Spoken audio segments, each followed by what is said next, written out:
Hello everyone. तो कल मैंने आपको एक्सप्लेन किया था इलेक्ट्रोफाइल और न्यूक्लियोफाइल, और आज हम बात करने वाले हैं रेजोनेंस के ऊपर।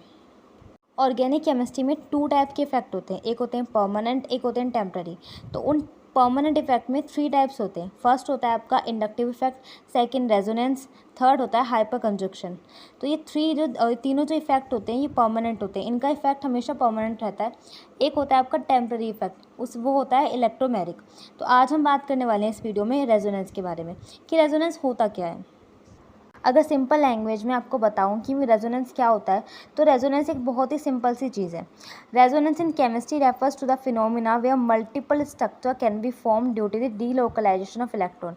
रेजोनेंस में बेसिकली ये होता है कि ये एक फिनोमिना है, मतलब जिसमें क्या होता है कि जो आपके पाई इलेक्ट्रॉन्स होते हैं उनकी डीलोकलाइजेशन की वजह से मल्टीपल स्ट्रक्चर फॉर्म हो जाते हैं। सपोज देखो, मैं आपको एग्जाम्पल देती हूँ। ये एक बॉन्ड है BC, यहाँ डबल बॉन्ड है। तो अगर ये डबल बॉन्ड उठकर यहाँ चला जाए तो ये स्ट्रक्चर कैसा हो जाएगा, ये स्ट्रक्चर ऐसा हो जाएगा। तो इसी को हम रेजोनेंस बोलते हैं। रेजोनेंस में ये होता है कि जो इलेक्ट्रॉन के डीलोकलाइजेशन से उसके कितने स्ट्रक्चर बन सकते हैं, उसी को हम क्या बोलते हैं, रेजोनेंस बोलते हैं। और ये क्या करता है, ये हेल्प करता है स्टेबिलिटी। इससे हम एक्सप्लेन कर सकते हैं स्टेबिलिटी बहुत सारे मॉलिक्यूल्स की, लाइक बेंजीन की, और ये बहुत स्टेबल होता है। लेकिन ये क्या है, एक हाइपोथेटिकल कॉन्सेप्ट है ये। अगर हम इसे दूसरी लैंग्वेज में देखें, इसकी दूसरी डेफिनेशन ये होगी, the polarity induce in a molecule due to the delocalisation of pi electrons between 2 adjacent atom और ड्यू टू लोन पेयर और non bonding electron is called resonance और मेसोमेरिक इफेक्ट। रेजोनेंस और मेसोमेरिक सेम ही होता है, इसे बोलते हैं, और मेसोमेरिक इफेक्ट भी उसी को बोलते हैं। तो जब पोलैरिटी इंड्यूस हो जाती है किसी भी मॉलिक्यूल में, क्यों, delocalisation of pi electrons between 2 adjacent atom या फिर नॉन बॉन्डिंग इलेक्ट्रॉन्स या लोन पेयर की वजह से किसी भी मॉलिक्यूल में जब पोलैरिटी इंड्यूस हो जाती है, उसी को हम क्या बोलते हैं, रेजोनेंस बोलते हैं। आपको एग्जांपल देती हूँ मैं। देखो, ये एग्जांपल दिया मैंने आपको। इसमें क्या है कि ऑक्सीजन के पास 2 लोन पेयर है, ये नाइट्रोजन है, ये पे क्या है, यहाँ पे क्या है, एक कोऑर्डिनेशन बॉन्ड बना हुआ है नाइट्रोजन का ऑक्सीजन के साथ, ठीक है। तो यहाँ पे क्या है कि O जो है ज़्यादा इलेक्ट्रोनेगेटिव है N से। तो क्या होगा, ये जो पाई इलेक्ट्रॉन्स हैं इन्हें क्या कर लेगा, विड्रॉल कर लेगा और क्या कर लेगा, अपने ऊपर ले लेगा, जिसकी वजह से ऑक्सीजन पे क्या आ जाएगा, नेगेटिव चार्ज आ जाएगा, और नाइट्रोजन पे क्या आ जाएगा, पॉजिटिव चार्ज आ जाएगा, है ना। तो इसने जब विड्रॉ कर लिया इस पाई इलेक्ट्रॉन्स को, तो इस पर तो नेगेटिव चार्ज आ गया और नाइट्रोजन पे क्या आ गया, पॉजिटिव चार्ज आ गया। इसी को हम क्या बोलते हैं, रेजोनेंस बोलते हैं। जिसकी वजह से क्या होगा कि अब इसकी वजह से क्या होगा, जो ये वाला ऑक्सीजन, इसके पास क्या है, 2 लोन पेयर होंगे, तो इसके पास पॉजिटिव चार्ज है, तो ये वाला ऑक्सीजन अपना वाला जो लोन पेयर है वो इसको दे देगा ताकि ये स्टेबल हो पाए कुछ। तो ये कैसा हो जाएगा स्ट्रक्चर, ये स्ट्रक्चर ऐसा हो जाएगा, CH3N, पॉजिटिव चार्ज इसके ऊपर, यहाँ पर ऑक्सीजन के ऊपर नेगेटिव चार्ज है, और यहाँ पे डबल बॉन्ड हो गया ऑक्सीजन का, नाइट्रोजन का ऑक्सीजन के साथ। तो इसका पहला स्ट्रक्चर ये था, दूसरा स्ट्रक्चर ये हो गया। तो ये क्या हो गया, इसके 2 स्ट्रक्चर हो गए। तो ये क्या हो गया, इसे 2 पॉसिबल वे में लिखा जा सकता है। अगर हम इसका एक हाइब्रिड स्ट्रक्चर बनाएं जिसमें दोनों ही चीज़ शो हो रही हो, तो वो ऐसे लिखेंगे हम इसे, CH3 नाइट्रोजन O, इस तरीके से। तो ये क्या हो गया, इसका एक कंबाइंड स्ट्रक्चर हो गया, रेजोनेटिंग हाइब्रिड स्ट्रक्चर, जिसमें ये पूरा शो हो रहा है कि कैसे इलेक्ट्रॉन का डीलोकलाइजेशन हो रहा है। तो इसी चीज़ को इस डेफिनेशन में एक्सप्लेन किया गया है कि जो पोलैरिटी होती है जब इंड्यूस होती है किसी भी मॉलिक्यूल में, कब, जब डीलोकलाइजेशन होता है पाई इलेक्ट्रॉन का, तो बिटवीन 2 एक्सिकेंट एटम्स, किसकी वजह, या फिर पाई इलेक्ट्रॉन्स की वजह से होंगे, या फिर लोन पेयर की वजह से होंगे, या नॉन बॉन्डिंग इलेक्ट्रॉन की वजह से होंगे। तो उसे हम क्या बोलते हैं, रेजोनेंस बोलते हैं और मेसोमेरिक इफेक्ट बोलते हैं। तो ये होता है आपका पूरा रेजोनेंस। आई होप आपको समझ में आ गया होगा कि अब रेजोनेंस क्या होता है। तो ये है, अब मैं आपको एग्जांपल देती हूँ रेजोनेंस का। एक ये बेंजीन है, पता है हम सबको ही बेंजीन है। ये जब बहुत स्टार्टिंग में 19th सेंचुरी के स्टार्टिंग में आपका ये बेंजीन फाउंड हुआ था, ठीक है। लेकिन उस टाइम पे पता नहीं था कि ये बेंजीन है, इसकी प्रॉपर्टीज़ क्या हैं, ये कैसा स्ट्रक्चर होगा, इसका कुछ पता नहीं था। फिर 1865 में क्या हुआ था, ऑगस्ट केकुले ने इसके ऊपर पूरी रिसर्च की, बताया, इसका स्ट्रक्चर दिया। इवन उनकी मतलब वो इतना रिसर्च कर रहे थे इसके ऊपर कि उनके ड्रीम्स में उनको इसके स्ट्रक्चर के बारे में पता चला था, तब जाके उन्होंने इसका स्ट्रक्चर दिया था बेंजीन का।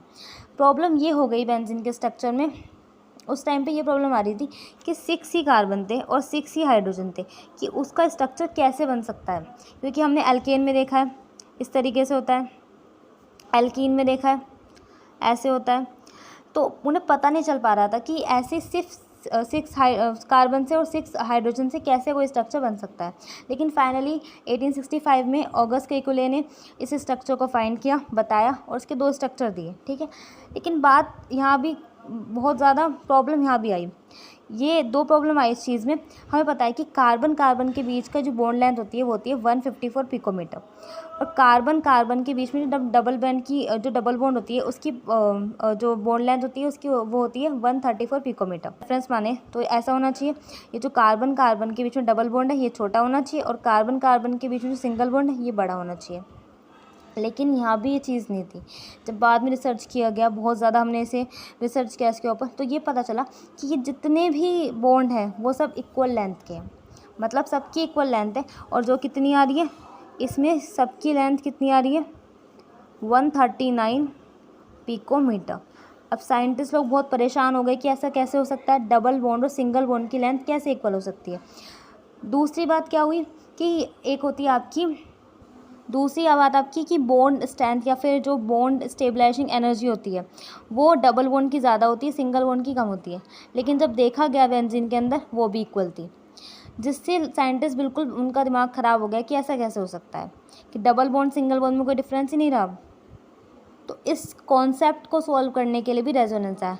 उन्होंने क्या किया, उन्होंने एक स्ट्रक्चर दिया। देखो, पहला स्ट्रक्चर केकुले ने वाला दिया था, दूसरा ये दिया था, बट इसका एक हाइब्रिड स्ट्रक्चर बनाया गया जो इस सारी प्रॉब्लम को सॉल्व करता है।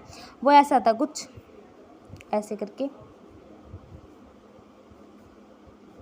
जिसमें क्या था, जो ये डबल बॉन्ड है वो इस तरीके से है, जिससे ये एक्सप्लेन करना बहुत इजी हो गया।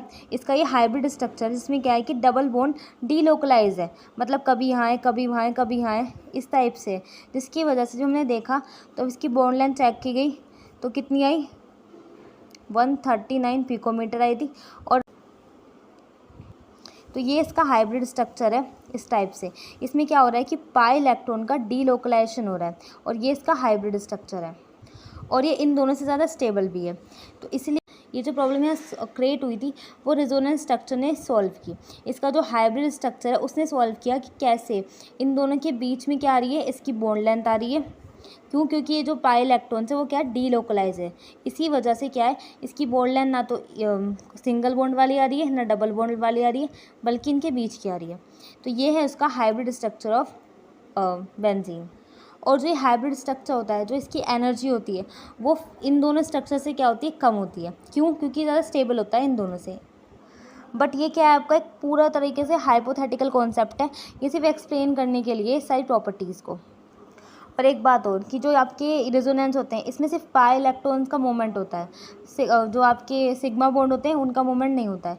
Only pi electrons are delocalize in resonance. तो ये एक इंपॉर्टेंट बात हो गई इसमें। और अगर आपको रेजोनेंस करना है तो 2 चीज़ चाहिए होगी आपको कि पाई इलेक्ट्रॉन होना चाहिए। अगर पाई इलेक्ट्रॉन नहीं होगा तो किसका डीलोकलाइजेशन करोगे आप, या तो लोन पेयर होना चाहिए, उसमें लोन पेयर हो, पाई इलेक्ट्रॉन्स हो, या फिर नॉन बॉन्डिंग इलेक्ट्रॉन्स हो। इनकी वजह से क्या होता है, रेजोनेंस होता है। 2 चीज़ हमेशा कांस्टेंट रहती हैं कि अगर जो बॉन्ड है, सपोज करो ये वाला bond CH3N double bond ON ये रहा। अब जो आपका रेजोनेंस है उसमें क्या है कि नंबर ऑफ़ इलेक्ट्रॉन पेयर जितने शेयर हो रहे हैं वो सेम रहेंगे। ऐसा नहीं कि आप नंबर ऑफ़ इलेक्ट्रॉन पेयर ही आप चेंज कर दो, नहीं, वो सेम रहेंगे। और जो सेकंड बात क्या है कि एटॉमिक न्यूक्लियाई भी सेम रहेगा। ऐसा नहीं कि आपने एटॉमिक न्यूक्लियाई से डिफरेंट कर दिया कि बॉन्ड नाइट्रोजन ऑक्सीजन के बीच में और आपने C और AO के बीच में बना दिया। तो ये दोनों चीज़ आप ध्यान रखना कि फर्स्ट क्या है कि number of electron pair same रहने चाहिए, और सेकंड एटॉमिक न्यूक्लियाई भी सेम रहना चाहिए। तो एक इम्पॉर्टेंट बात आ गई, और आपको पता ही चल चुका होगा कि रेजोनेंस क्या है। ये एक इम्पॉर्टेंट फिनोमिना है, बहुत ज़्यादा इंपॉर्टेंट है, एग्जाम में पूछा जाता है। बेंजीन का स्ट्रक्चर, बेंजीन का रेजोनेटिंग स्ट्रक्चर और इसका हाइब्रिड स्ट्रक्चर।